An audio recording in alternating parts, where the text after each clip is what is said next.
నేను ఈ దమ్ బిర్యానీ చాలా సింపుల్గా ఎలా చేస్తానో ఈ వీడియోలో చూసేయండి.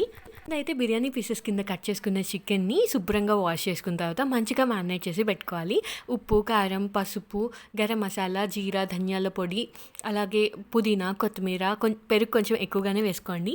అందులోకి నిమ్మకాయ, ఇంకా అల్లం వెల్లుల్లి పేస్ట్ వేసి మ్యారినేట్ చేసి పెట్టుకోవాలి ఒక 30 మినిట్స్ మ్యారినేషన్ జరుగుతున్నప్పుడు నేనైతే అందులోకి చికెన్ గ్రేవీ కూడా ప్రిపేర్ చేసుకుంటాను. అది నేను నెక్స్ట్ వీడియోలో చెప్తాను. రైస్ కోసం ఎసరు అయితే పెట్టుకుంటున్నాను అనమాట. దీంట్లోకి హోల్ బిర్యానీ మసాలాతో పాటు కొత్తిమీర, పుదీనా, పచ్చిమిర్చి, అల్లం వెల్లుల్లి పేస్ట్, ఒక 2 to 3 టేబుల్ స్పూన్స్ ఆయిల్ వేసుకొని వాటర్ అనేది రోల్ బాయిల్ అయినంత వరకు వెయిట్ చేయాలి. దాంట్లోకి రైస్ అనేది వేసుకున్న తర్వాత మనం మ్యారినేట్ చేసుకున్న చికెన్ని ఇట్లా దమ్ పెట్టేసి దాంట్లోకి లేయర్ వైజ్గా బిర్యానీ రైస్ అనేది వేసుకోవాలి. ఇప్పుడు దాని మీద కొత్తిమీర, ఫ్రైడ్ ఆనియన్స్, బిర్యానీ మసాలా, నెయ్యితో పాటు గార్నిష్ చేసుకొని పైన ఏదైనా బరువు పెట్టేసి 20 మినిట్స్ లో ఫ్లేమ్లో పెట్టి దమ్ చేసుకుంటే సరిపోతుంది.